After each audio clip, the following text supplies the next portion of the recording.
अस्सलाम वालेकुम dear student. आज हमारा लेक्चर नंबर 9 है, चैप्टर नंबर 2 का। और हमारा आज का जो टॉपिक है वो है uses of isotope. Last lecture में हम लोग पढ़ चुके हैं कि आइसोटॉप्स क्या होते हैं। The atom of an element that have same atomic number but different mass number, यानी एक ही एलिमेंट के मुख्तलिफ एटम, उनके एटॉमिक नंबर तो सेम होते हैं लेकिन उनके मास नंबर मुख्तलिफ होते हैं। क्यों मुख्तलिफ होते हैं? क्योंकि उनके अंदर नंबर ऑफ न्यूट्रॉन मुख्तलिफ होते हैं। उनको हम कहते हैं आइसोटॉप। हमने एग्जाम्पल भी पढ़ी थी, हाइड्रोजन के हमने 3 आइसोटॉप पढ़े थे, protium, deuterium and tritium. Carbon के आइसोटॉप पढ़े थे, carbon 12, carbon 13 and carbon 14। Chlorine और यूरेनियम के आइसोटॉप के भी बारे में भी हमने पढ़ा था। आज हम पढ़ने जा रहे हैं वो है यूजेज ऑफ आइसोटॉप। आइसोटॉप्स कहाँ कहाँ पे यूज होते हैं, ठीक है। तो एक चीज़ आपको यहाँ पर बता दूं कि आपके पास ऐसे आइसोटॉप्स हैं जो कि रेडिएशन एमिट करते हैं, रेडियो एक्टिविटी का फिनोमेना शो करते हैं। उनको हम कहते हैं रेडियो आइसोटॉप्स कहते हैं या रेडियो एक्टिव आइसोटॉप्स भी कहते हैं। उनके भी यूजेज आ जाते हैं आइसोटॉप्स के यूजेज के अंदर, ठीक है। तो जो पहला यूज है वो है रेडियोथेरेपी। फर्स्ट यूज क्या है आइसोटॉप्स का? रेडियोथेरेपी।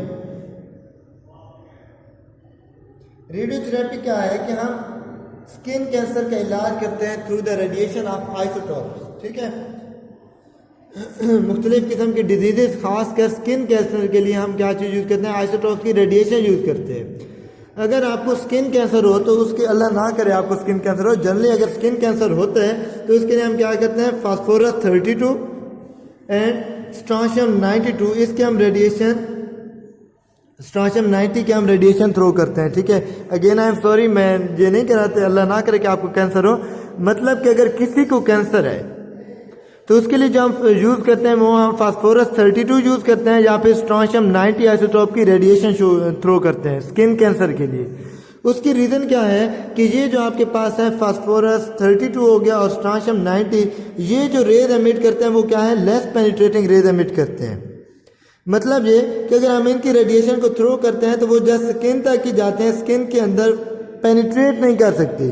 तो यहीं पर ही थ्रो होकर वो क्या कहते हैं कि जो आपके पास कैंसर, जिस मरीज के अंदर वो कैंसर के सेल्स होंगे वो उनको क्या करेगा? डिस्ट्रॉय करेगा। तो इसलिए हम कहते हैं कि स्किन कैंसर के लिए हम फास्फोरस 32 और स्ट्रोंशियम 90 यूज करते हैं। ये क्यों यूज करते हैं? Because they emit the less penetrating radiation, क्योंकि इनसे जो रेडिएशन एमिट होती है वो लेस पेनिट्रेटिंग होती है, जस्ट वो स्किन तक ही जा सकते हैं और स्किन के अंदर जो कैंसर के सेल होंगे उनको डिस्ट्रॉय कर सकते हैं। तो उसके लिए हम क्या से यूज करते हैं? फास्फोरस 32 यूज करते हैं या फिर स्ट्रोंशियम 90 यूज करते हैं स्किन कैंसर के लिए। जो आपके पास दूसरा है वो है कोबाल्ट 60। कोबाल्ट 60 हम किसके लिए यूज करते हैं? जो कि खुदा न खासा अगर बाल्टी के अंदर कहीं पे कैंसर है तो उसके लिए हम कोबाल्ट 60 यूज करते हैं। क्यों? क्योंकि जो कोबाल्ट 60 से रेडिएशन एमिट होती है वो हाईली पेनिट्रेटिंग होती है। वो विद द बॉडी वो क्या कर सकती हैं? सर्कुलेट कर सकती हैं, मूव ऑन कर सकती हैं, पेनिट्रेट कर सकते हैं। यानी कि वो जो आपके पास रहती है वो तो स्किन तक ही मौजूद थी, ये क्या हो जाएंगी? ये बॉडी के अंदर पेनिट्रेट कर जाएंगी और जो आपके पास जहाँ पर कैंसर वगैरह के सेल होंगे वहाँ पे ये उनको डिस्ट्रॉय कर सकते हैं, ठीक है। इसके अलावा रीज़न इसकी यही है कि ये क्यों, मतलब है इसको हम बॉडी के अंदर जो कैंसर है उसके लिए हम कोबाल्ट 60 को यूज़ करते हैं, फास्फोरस 32 को क्यों नहीं यूज़ कर सकते? उसकी रीज़न ये है कि जो आपके पास फास्फोरस 32 और स्ट्रोंशियम 90 है उनकी रेडिएशन जो होती है वो लेस पेनिट्रेटिंग होती हैं और जो आपके पास होती है कोबाल्ट 60 की वो क्या होती हैं? आपके पास इनसे जो रेज खारिज होते हैं वो स्ट्रांगली पेनिट्रेटिंग होती हैं और वो विद इन द बॉडी जाकर कैंसर के सेल को डिस्ट्रॉय कर सकते हैं। तो ये पहला यूज़ था रेडियोथेरेपी के अंदर for the treatment of cancer. तो आइसोटॉप को हम रेडियोथेरेपी के लिए यूज़ करते हैं, जो कि कैंसर के ट्रीटमेंट को हम कहते हैं रेडियोथेरेपी। तो इसके लिए ये इस्तेमाल होते हैं। ये इसकी थी फर्स्ट एप्लीकेशन, या आप कह सकते हैं कि फर्स्ट यूज़। उसके बाद जो सेकंड इसका यूज़ है वो है tracer for the diagnosis and medicine. मतलब हम मेडिसिन के लिए भी इसको यूज़ करते हैं मुख्तलिफ किस्म के आइसोटॉप्स के लिए और ट्रेस करने के लिए, पता लगाने के लिए कि खुदा न खासा कहाँ पर ट्यूमर है या डिजीज़ है, तो उसके लिए भी हम आइसोटॉप्स को ही यूज़ करते हैं। जनरल मैं आपको बता देता हूँ कि कैसे। फॉर एग्जाम्पल यहाँ पर हम कोई आइसोटॉप यूज़ कर रहे हैं जिससे रेडिएशन एमिट हो रही है, ठीक है। जब रेडिएशन एमिट हो रही है, यहाँ से वो आइसोटॉप मूव करें तो उसकी रेडिएशन यहाँ से एमिट हो रही है, यहाँ से भी वही एमिट हो रही है, इधर भी इधर भी, ये बॉडी का कोई पार्ट है, ठीक है। जब यहाँ पे आएंगे तो उसकी जो रेडिएशन होगी वो यहाँ पे एब्जॉर्ब हो जाएंगी। तो हमारे पास जो डिटेक्टर होता है यहाँ से तो वो डिटेक्ट कर रहा है कि रेस वापस आ रही है। यहाँ पर जब आएगा तो उसको कोई रेस नहीं मिलेगी, तो पता चल जाएगा कि यहाँ पर वो रेस एब्जॉर्ब है, मतलब यहाँ पर इस पॉइंट के अंदर ट्यूमर की मौजूदगी का पता चल जाएगा। ठीक है, फर्दर फिर आगे मूव करेंगे तो यहाँ से फिर दोबारा रेडिएशन एमिट होना शुरू हो जाएंगी। इस तरह हमें पता चल जाता है कि खुदा न खासा कहाँ पर ट्यूमर है। आइसोटोप जो है वो आपके पास आयोडीन 131 जो है वो यूज होता है गॉइटर के लिए। गॉइटर क्या है कि आपके पास जो थायराइड ग्लैंड होते हैं जो कि गले की निचली साइड पे होते हैं, वहाँ पर गॉइटर जो होती है गिलहड़ की बीमारी, उसको क्योर करने के लिए, उसके इलाज के लिए और उसको डिटेक्ट करने के लिए भी हम आयोडीन 131 को यूज़ करते हैं। कौन सा आइसोटोप यूज़ करते हैं? आयोडीन 131। ये यूज होता है किस चीज़ के लिए? For the treatment and the diagnose of goitre disease. Goitre जो कि गिलहड़ की बीमारी होती है उसके इलाज के लिए हम इसको यूज करते हैं। इसके अलावा जो टेक्टेनियम है वो यूज होता है for the monitoring of bone growth, कि जो बोन है वो बच्चों की हड्डियों की बात करें, जनरल जो बोन है क्या वो सही तरह से नशोनुमा पा रही है नहीं पा रही, क्या मसला है, उसकी जो मॉनिटरिंग है उसके लिए हम कौन सा किसका आइसोटोप यूज करते हैं? टेक्टेनियम के आइसोटोप हम यूज करते हैं जिसको हम TC से लिखते हैं। ठीक है, ये था इसका दूसरा जो कि था tracer for the diagnosis and the medicine. जो नेक्स्ट हमारे पास यूज है वो है archaeological and geological uses. Archaeological में ये बहुत ज़्यादा यूज होता है। इससे हम क्या करते हैं कि बहुत जो पुराने फॉसल फ्यूज हैं, जो पुराने हड्डियाँ खंडरात वगैरह हैं, उनके हम एज का अंदाज़ा लगा सकते हैं with the help of radio isotope. So simply you can say that the age determination of fossil fuels and other archaeological object with the help of radio isotopes is called radio isotopes dating. मतलब जो पुराने object होते हैं जिनको हम fossil fuse कहते हैं, जैसे ढांचे वगैरह हो गए, उनकी एज का हम अंदाज़ा लगा सकते हैं with the help of radio isotopes. ठीक है, उनके एक हाफ लाइफ मेथड से होता है जो कि मैं फर्दर एक्सप्लेन करता हूँ, तो उसको हम कहते हैं रेडियो आइसोटोप डेटिंग। और अगर आपके पास कोई रेडियो आइसोटोप हो तो उसको हम कहते हैं रेडियो आइसोटोप डेटिंग।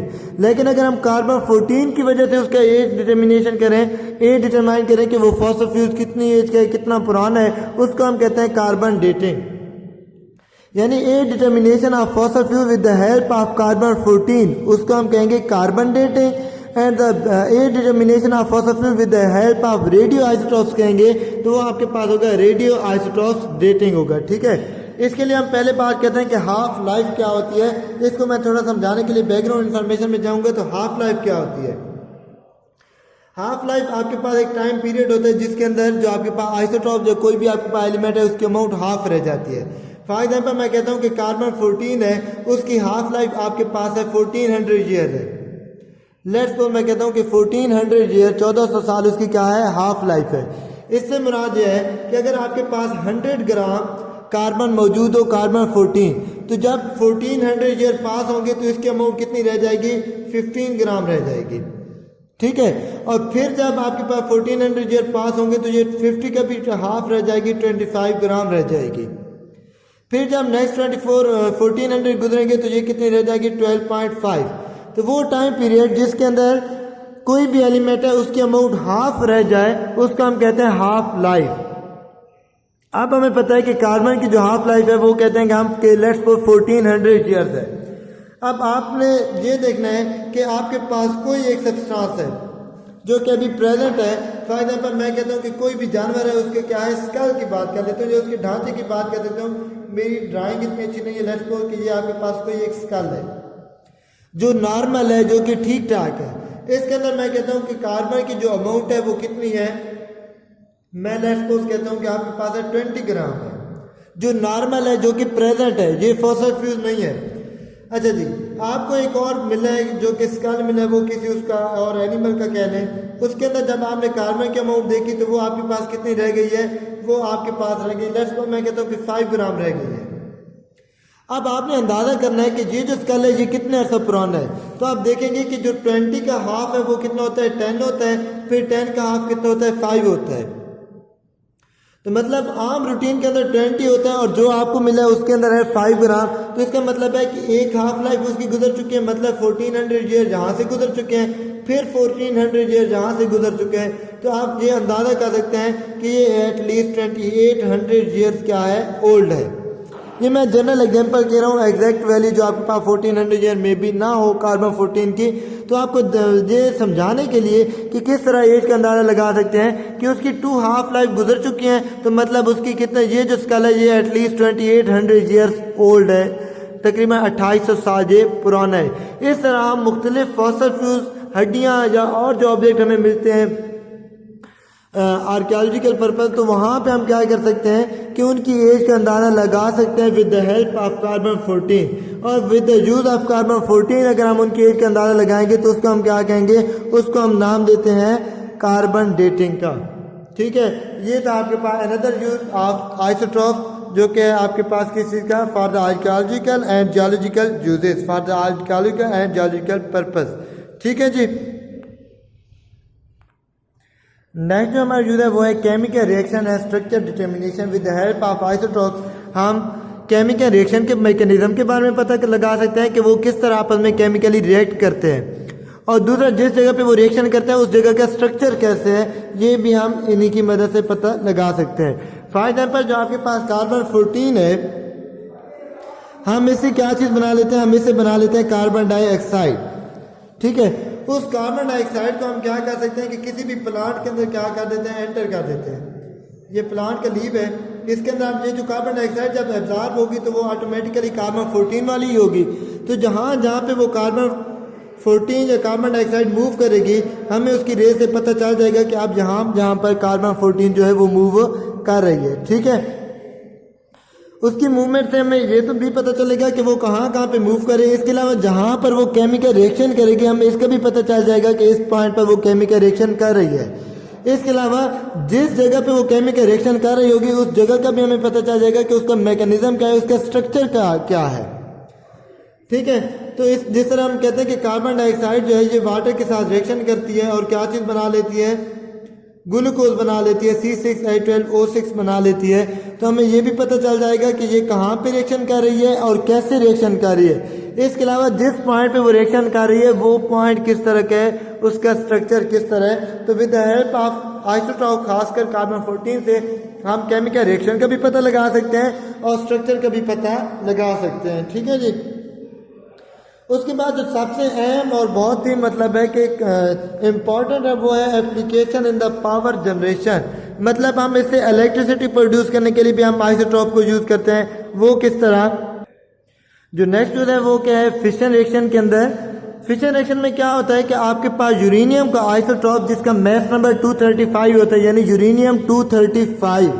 ठीक है, इसके ऊपर हम न्यूट्रॉन की बम्बार्डमेंट कराते हैं तो ये ब्रेक डाउन हो जाती है। फिशन रिएक्शन है, ये टूट कर छोटे छोटे हिस्सों के अंदर, मतलब बेरियम और क्रिप्टॉन के अंदर चेंज हो जाता है और साथ में 3 न्यूट्रॉन एमिट होते हैं। और जो हमारे काम की चीज़ वो है energy, lot of amount of energy is release during this fission reaction. यहाँ पर यूरेनियम 235 की जो ब्रेक डाउन होती है उसके नतीजे में आपके पास जो एनर्जी रिलीज होती है वो कहाँ पे यूज़ होती है, उसका हम यूज़ करते हैं वाटर को स्टीम बनाने में। मतलब वो वाली एनर्जी हम यूज़ करते हैं वो लिक्विड वाटर को स्टीम के अंदर कन्वर्ट कर देती है। ये जो स्टीम है ये फर्दर क्या करती है, टरबाइन को मूव कराती है। जब टरबाइन मूव करती है तो उससे क्या चीज़ प्रोड्यूस होती है, इलेक्ट्रिसिटी प्रोड्यूस होती है। और ये इसका पीसफुल यूज है for the production of electricity. तो हम कहते हैं कि यूरेनियम 235 है वो किस चीज़ के लिए यूज होता है, फॉर पावर जनरेशन। मैं दोबारा रिपीट कर देता हूँ कि आपके पास यूरेनियम का आइसोटोप जिसका मास नंबर 235 है, उसके ऊपर हम न्यूट्रॉन की बम्बार्डमेंट कराते हैं इन द फिशन रिएक्शन।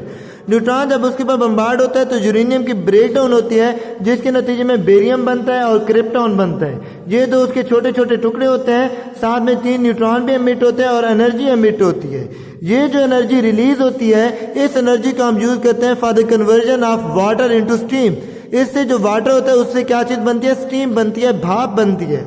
वो भाप क्या करती है, वो स्टीम को वो जो स्टीम होती है, जब भाप होती है वो टरबाइन को रन ऑफ कराती है, टरबाइन को घुमाती है। और जब टरबाइन घूमती है तो उससे क्या चीज़ प्रोड्यूस होती है, इलेक्ट्रिसिटी प्रोड्यूस होती है। So you can say that uranium 235 is used to generate electricity. ये सारा आपने प्रोसेस लिखना है। ठीक है, ये तो है इसका पीसफुल यूज। इसके अलावा एटॉमिक बॉम्ब के अंदर भी यही सिस्टम फिशन रिएक्शन होता है, जो कि हम एटॉमिक बॉम्ब की बात करते हैं उसके अंदर भी यही फिशन रिएक्शन होता है। ये जो इलेक्ट्रिसिटी प्रोड्यूस होती है यही डिस्ट्रक्शन का बायस बनती है। तो ये थे आपके पास आइसोटोप के यूजेस। कि आइसोटॉप के हमने कौन कौन से यूजेस पढ़े। सबसे पहला यूज हमने रेडियोथेरेपी यानी for the treatment of cancer हमने पढ़ा। उसके अलावा traces for the diagnosis and medicine हमने पढ़ा कि ये मेडिसिन के अंदर यूज होता है, इसलिए इसके अलावा ट्यूमर वगैरह को डायग्नोज करने के लिए यूज करते हैं। थर्ड यूज हमने पढ़ा वो हमने पढ़ा आर्कियोलॉजिकल एंड जियोलॉजिकल यूज, जिसके नाम हमने कार्बन डेटिंग पढ़ा, रेडियो आइसोटॉप डेटिंग पढ़ा, जिसमें हम फॉसिल फ्यूल्स की एज का अंदाजा लगाते हैं। फोर्थ यूज हमने पढ़ा chemical reaction and structure determination, क्या हम इससे केमिकल रिएक्शन के बारे में पता कर सकते हैं कि केमिकल रिएक्शन कैसे करते हैं कोई भी एलिमेंट, जैसे कि हमने कार्बन 14 से कार्बन डाइऑक्साइड बनाई और फिर उसको हमने फोटोसिंथेसिस में यूज किया और वहां से हमें स्ट्रक्चर का पता चला कि वो जिस जगह पे वो ग्लूकोज बनाता है उसका स्ट्रक्चर किस तरह है। और इसके जो लास्ट वन जो सबसे ज्यादा इंपॉर्टेंट है वो है एप्लीकेशन द पावर जनरेशन, यानी हम इससे पावर जनरेट कर सकते हैं, इलेक्ट्रिसिटी प्रोड्यूस करा सकते हैं। अच्छा जी, ये था हमारा आज का टॉपिक यूजेस ऑफ आइसोटॉप। यहाँ पर चैप्टर नंबर 2 का इख्तिताम होता है। अगर आपको किसी में कोई हेजिटेशन है, कोई क्वेश्चन है तो आप कमेंट करके हमें बता सकते हैं। इंशाल्लाह मैं कोशिश करूँगा कि आपको उस प्रॉब्लम को दूर कर सकूँ। तो नेक्स्ट चैप्टर हम स्टार्ट करेंगे इंशाल्लाह, जो कि हमारा होगा पीरियोडिक टेबल के बारे में। तब तक के लिए इजाज़त दीजिएगा, दुआ में याद रखिएगा।